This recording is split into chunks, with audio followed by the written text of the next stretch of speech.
بسم الله الحمد لله رب العالمين والصلاة والسلام على رسول الله صلى الله عليه وسلم. السلام عليكم ورحمة الله وبركاته. تكبراتشو تندموشي اللي تكرماتشو ዛሬ እንደ ሐሳብ ላነሳፈለሁ 15 ሚሊዮን ብሩ በአግማስ ኢትዮጵያ አካውንት ገብቶ ቢሆን ኖሮ ብሩም ድርጅቱም ውሃ ይበላቸው ነበር። አጭር አማርኛ ይሄ ብር እንዲተርፍ ነው የተደረገው። እንግዲህ ገንዘቦች በተለያዩ አቅጣጫዎችና መንገዶች ከተፈለጉ ከልብ ካለቀሱም ባይገድም ነውና ተጎጆቹ ጋር የሚደርሱበት 1100 መንገድ አለ። ይሄ ወርቁ አይተነው ራሱ ወርቁ አይተነው ፋውንዴሽን የሚል ፋውንዴሽን ያለው ሰው ነው። በኢትዮጵያ ሲቪክ ማህበራት ኤጀንሲ ፍቃድ ያወጣ ምን መስራት እንዳለበት፣ ከየት ገንዘብ ማምጣት እንዳለበት፣ በምን አይነት መንገድ ገንዘብ መቀበል እንዳለበት ያውቃል። ሆን ብሎ እያወቀ ነው አደባባይ ላይ 15 ሚሊዮን ብር ብሎ ቃል የገባው።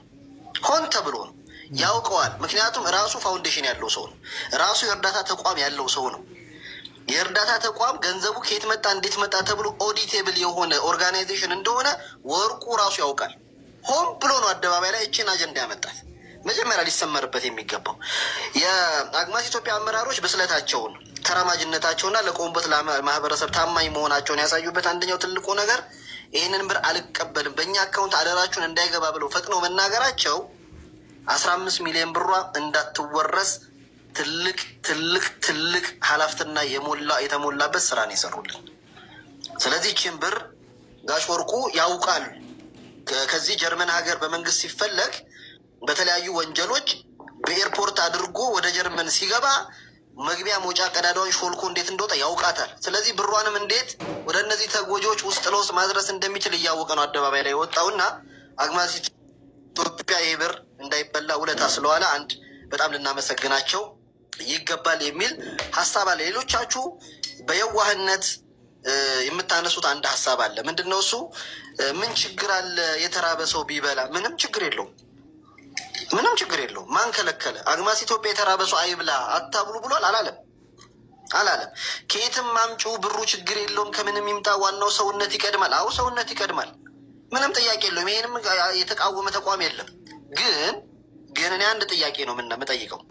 ይሄንን የምታወሩ ሰዎች በአደባባይ መንግስት እያወቀ ስማችሁን አቶ ወርቁ አይተነው ጠርተው 15 ሚሊዮን ብር ለአንተ በአካውንት አስገባልሃለሁ ቢል 2 ደቂቃ በማይሞላ ጊዜ ውስጥ አካውንታችሁም እናንተም ትዘጋላችሁ። አጭር ቋንቋ ይሄንን ኃላፊነትና የሚወስድ አንድ ግለሰብ ይምጣ እስኪ። ተቋሙን ተዉት። አንድ ግለሰብ እውነት የእነዚህ ሰዎች መራብ አሳስቦን ከሆነ አንድ ግለሰብ ይውጣና አደባባይ በእኔ ስም ይግባልኝ ይበል። የዛኔ ብሩም እሱም ገደል ይገባል፣ በመንግስት ስራ አካሄድ ማለት ነው። ስለዚህ አንዳንዴ እኛ ማንሞክራቸውን ነገሮች ተቋሙ ላይ እውነት ነው። ተቋሙ ገና ሲመሰረት ጀምሮ አንዴ ኦሮሞ ነው ይባላል፣ አንዴ ማነው ዋህብያ ነው ይባላል፣ አንዴ እስላም ብቻ ነው ያለበት ይባላል። ስለዚህ ቀን ተጠብቆ ሊመታ ነበር የፈለገው አላህ ሱብሓነሁ ወተዓላ። አቡበከር ላይ ደግሞ ተነስተውበታል። ዝመቱብኝ። ዛሬም አቡበከር ላይ ዴሊብሬትሊ ነው የተነሳችሁበት። ወርቁ አይተነው ድጋፍ እንዳያረግ ተደረገ። ጠቅላላ ሚዲያውን ሂዱት። ወርቁ አይተነው ድጋፍ እንዳያረግ የከለከለው ደግሞ አቡበከር ነው። አቡበከር የሚመራው እንጂው አለ። በዚሁ ተናግሬው ልሂድ። አዎ በህግና ስርዓት ነው የሚሄደው የአቡበከር እንጂው። ነገ ከነገ ወዲያ ሪፖርት ያቀርባል። እንዳይመስልህ እዚህ የእውቀት ስንፍናችሁን አደባባይ አትግለጡ። አለማውቃችሁን አትግለጡ አደባባይ። ታሳፍራላችሁ አንዳንዶቻችሁ። ሌላ ፖለቲካ ግብ ያለው ግብ አለው፣ ምንም ጥያቄ የለውም። ጸረ ሙስሊም ነው ሰው። ጸረ ሙስሊምነቱን ለማራመድ አቡበከርን ጎትቶ ማምጣት አለበት። ሌላ አንዱ ፕሮጀክት እሱ ነው። እወቁት፣ ወይ ሙስሊሞች እወቁት። አቡበከር አይደለም ኦብጀክቲቭ፣ ጸረ ሙስሊምነት ነው ኦብጀክቲቭ። ኤንድ የፋኖ ሃርድ ኮሩ ደግሞ ሙዋት ዋዶ ነው። ይሄንም ከግምት ክተት። አቡበከር አንድ የኤንጂኦ አመራር ወይ አባል ነው። ድምጻችን ይሰማ ነው። አቡበከር ካላወቅሽው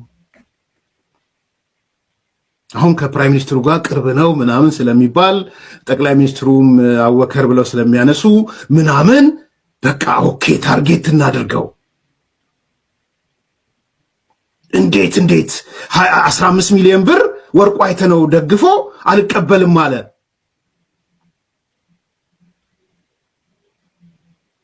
አዎ አይቀበልም።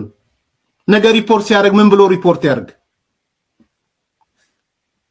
አይፈቀድም። መንግስት ከሚፈልገው ህገወጥ ነው ብሎ ከሚፈልገው አካል ሽብርተኛም ብሎ ካለው ከሚፈልገው አካል ገንዘብ የመቀበል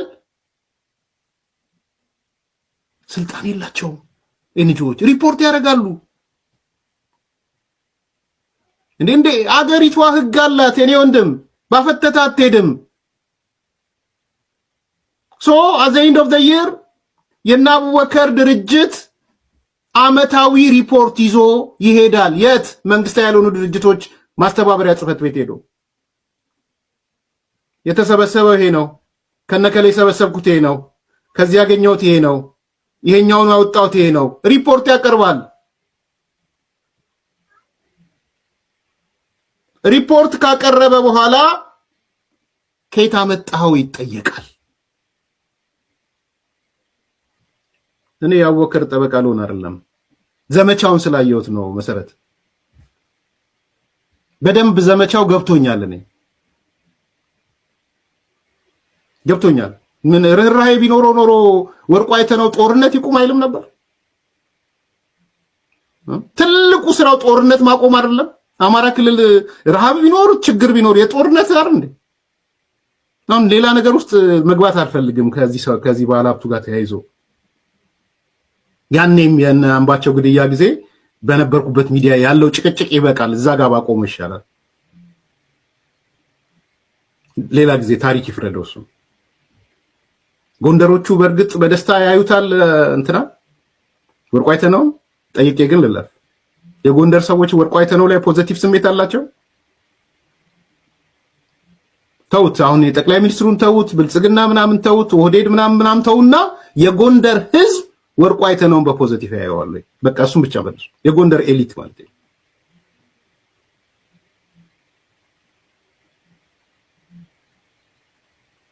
ስለዚህ ለኔ ከፈረሱ ጋሪው ነው። ኦኬ መደገፍ ከፈለክ መርዳት ከጦርነት እንዲቆም ደግፍ፣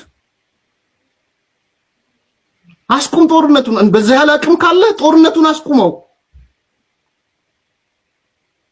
አጀንዳ ተቀባባይነት ያለው አጀንዳ ማቀጣጠል ይፈለጋል። ህወሓት ክሬት ያደርጋል፣ ይቀበላል። ፋኖ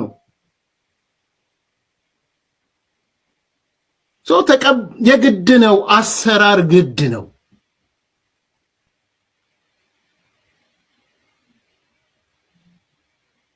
አይቻልም፣ በፍጹም አይፈቀድም።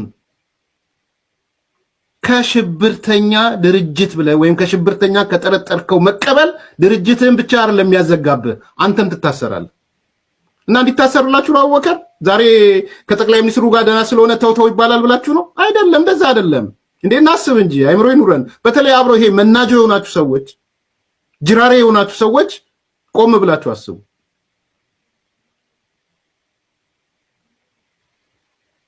በደም ቆም ብላችሁ አስቡ። አንደኛው ይሄ ነው። ስለዚህ ደጋግመን የጮህነው ቲክቶከሮችም ይሁኑ ሌላውም ይሁን በህግና በአሰራር ነው። ይሄ ደግሞ ርህራሄን አይቀንስም፣ እንባህን አይቀንሰውም፣ ሩጫህን አይቀንሰውም። ጉዞህን ግን ህጋዊ ያደርጋል።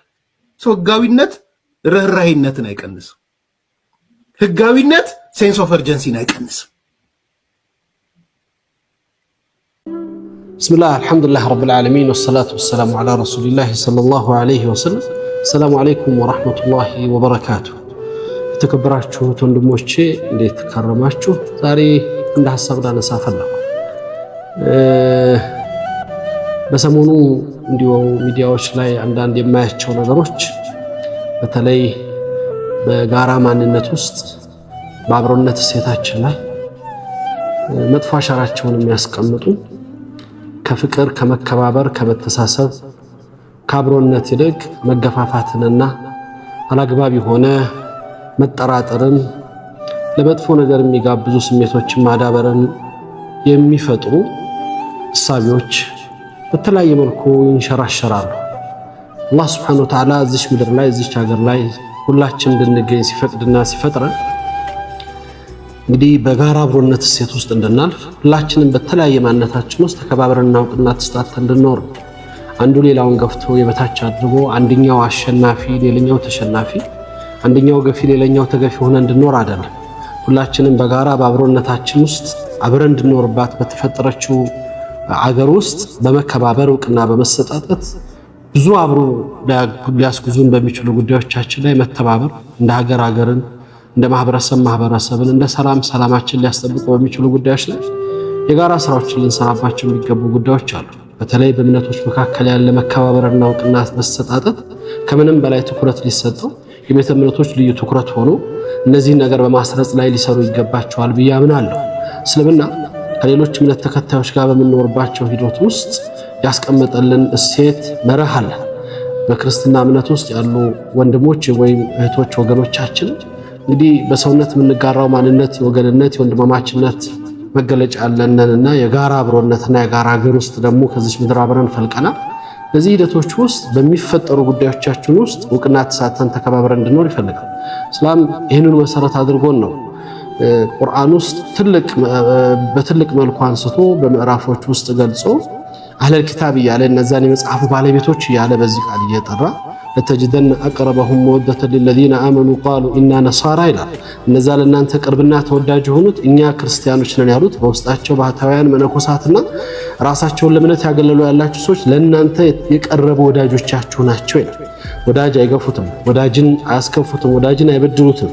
ሰው የሚወደውን አይደለም፣ ሰው በሰውነቱ የሰውነት ክብርን ጠብቆ ይኖራልና ይሄ መርህ ስለሆነ የሌላን መብት እንድንጋፋ የሌላን እምነት እንድነካ ሰዎች በሐሳብ ሊወያዩ ሊነጋገሩ ሐሳብ አሸናፊነት እንዲሆኑ ሊሰሩ ሁላቸውም ያላቸውን እውነትና ሐቅ በመከባበር ሌላውን ሳይገፋ ሊማማሩ ይችላሉ። ከዛ ያለፈ ግን ትንኮሳ የሌላኛውን ገደብ ማለፍ ግን እንደ ሀገር አብሮነታችንን እሴታችንን የሚገፋ በጋራ አብሮነታችን ውስጥ ጥቁር አሻራ የሚጥል ስለሆነ ያንን ልንጠብቀው ይገባል። አንድ ታሪክ አንስቼ ንግግሬን እቋጫለሁ። ብዙ ጊዜ በነብዩ ሰለላሁ ዐለይሂ ወሰለም ከነጅራን ክርስቲያኖች ጋር ያነሱትን ሐሳብ አንስቻለሁኝና ዛሬ አንድ ሐሳብ ውስጤ ላይ መጣልኝ። በዑመር ኢብኑ አብዱል አዚዝ ኸሊፈቱል ኻሚስ አምስተኛው ኸሊፋ ተብሎ በሚታወቁት ዑመር ኢብኑ አብዱል አዚዝ ታሪክ ውስጥ አንድ የሚገርም ታሪክ ልንገላችሁ። በሳቸው ዘመን ሶስት ባለሀብት የሆኑ ሰዎች እዛ ዑመር ኢብኑ አብዱል አዚዝ በሚያስተዳድሩበት ግዛት ውስጥ እንግዲህ የሙስሊሞች ኸሊፋ መሪ ናቸው። እሳቸው ላይ በሶስቱም አቅጣጫ መንገድ የሚያገኘው አንድ ትልቅ መስጂድ ለመገንባት ፈለጉና ፍቃድ ጠየቁ። ፍቃድ ተሰጣቸው። ትልቅ መስጂድና በጣም የሚያምር ውብ ነገር ለመስራት ፈልገው እየሰሩ በመሃል ትንሽ ቦታ ሲጠባቸው ከጎናቸው ከመስጂዱ አጠገብ አንድ ክርስትና እምነት ተከታይ የሆነ ወገን የሱ መሬት አለ፣ ክፍት መሬት ነበር። ያው ይሄ ሰው እኛ ጋር አብሮ የምንኖር በመልካም የምናስበው ሲቸገር የምንረዳው የሚያስፈልገውን የምናደርግለት ወገን ነው፣ ችግር የለም ይሉና ከሱ መሬት ትንሽ የተወሰኑ ሜትሮች ገባ ብለው መስጂዱን አስፍተው ይሰራል። ሰውየው ያያል፣ አላግባብ የሆነ ነገር እንዳለ ያውቃል። መስጊድ እየሰሩ ነው፣ ራሱ ጋር ይነጋገራል። መጨረሻ መስጊዱ በሚያምር ሁኔታ ተሰርቶ ያልቃል። ይህ ሰው ግን በደሉ ከበደው፣ ለምን እንደዚህ ተገፋው የሚል ስሜት ተሰማውና ዑመር ኢብኑ አብዱል አዚዝ ኸሊፋው ጋር ሂዶ ጠይቃቸው። አሚራል ሙእሚኒን እሳቸው ጋር ለመግባት ሲጠይቅ ሐጅቡ ቀጠሮ አለ አለው። እኔ ተበድዬ ነው የመጣሁት ሲል ልንገር አለ። የተበደለ ሰው እንዲገባ አዘዙ ኸሊፋው። እንግዲህ ወቅቱ የሙስሊሞች ፕሬዝዳንት ወይም መሪ ማለት ነው። ገብቶ ነገራቸው። ዑመር ኢብኑ አብዱል አዚዝ እነዛን የሰሩ ሰዎችን ጠሩና መስጊዱን አፍርሱ ነው ያሉት። አልቋል፣ ተሰርቶ ተጨርሷል። በጣም ብዙ ገንዘብ ፈሶበታል። መስጊዱን አፍርሱ ሲሏቸው እንዴት አሚረል ሙእሚኒን በጣም ብዙ ገንዘብ ያወጣንበት በዛም ብዙ የለፋንበት በጣም ትልቅ መስጊድ እኮ ነው እንዴት እናፈርሳለን ሲሏቸው በተሰረቀ መሬት ላይ መስጊድ አይሰራ አላህ አይመለክም አሏቸው። አላህ በሐላልና በተወደደ ቦታ ወይም ደግሞ ጢበተ ቀልብ ባረፈበት ቦታ እንጂ አይደረግም ሲሉ በጣም ደነገጡ። አፍርሱ፣ መስጊዱን አፍርሳችሁ የዚህም ሰው የተበደለውን ሰው መሬት መልሱ አሏቸው። በጣም ደነገጡ። አንድ እድል ይስጡን አሏቸው። ምንድነው?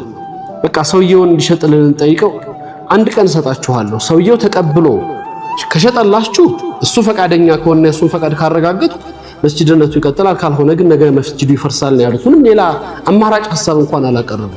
እሻሉ፣ ተስማሙ። ሰውየውን ሂደው ጠየቁ። እኛ አብረን የኖርን ሰዎች ነን፣ አንተና እኛ ብዙ ነገር አለ፣ እስክንጨርስ ጠብቀህ ለምን እንዲህ አደረከን? ቀድመህ ብትጠይቀን እኮ እኛ ትንሽ መሬት ነው ብለን የራሳችን ወገን ነህ ብለን አስበን ነው ይሄን ያደረግነው።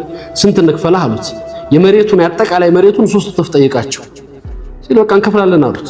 እንከፍላለን፣ መስጂዱ ከሚፈርስብን እንከፍላለን ብለው ለሰውየው ሊከፍሉ ተስማሙ። እሱ እንደተስማማ መሬቱን እንደሸጠላቸው ሊነገራቸው ዑመር ኢብኑ አብዱል አዚዝ ጋር ይዘውት ሄዱ። ተስማምቷል፣ ሰውየውን ሸጠልን፣ በዚህ ዋጋ ተስማማና ዑመር ኢብኑ አብዱል አዚዝ ይሄን የነሱ ምላሽ ከሰሙ በኋላ ሰውየውን አስጠሩት። ሰውየውን አስጠሩት። ተስማማህ ልትሸጥ? አዎ።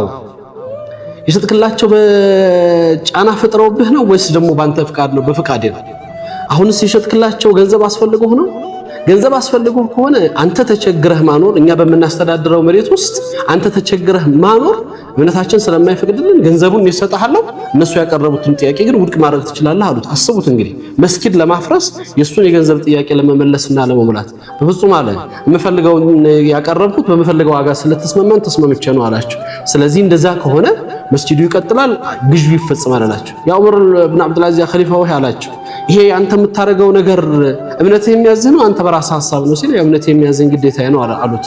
በዚህ ጊዜ ነበር ሰውየው ለሂዳያ ሰበብ ሆኖት በአላህ ሂዳያ ውስጥ እንዲገባ ያደረጉትና እስልምና ከዛ ያለፈ ማንነት ያለው በቤተ እምነቱ እንኳን የተከበረው የተቀደሰው ቦታን በሚሰራበት ሂደት ውስጥ የሌሎችን ክብር እንዴት እንደሚጠብቅ እንኳን አልፎ ሊሄድ ክብራቸውን ሊነካ የእምነትና የተቀደሱ ጉዳዮቻቸውን ሊያነውርና በየትኛውም አይነት መልኩ ይሄ ስሜት የሙስሊሞች የሙእሚኖች አኽላቅ ስለሆነ ይሄን ተገብረው ልንኖረው ይገባል የሚል መልእክት ነው ያለኝ።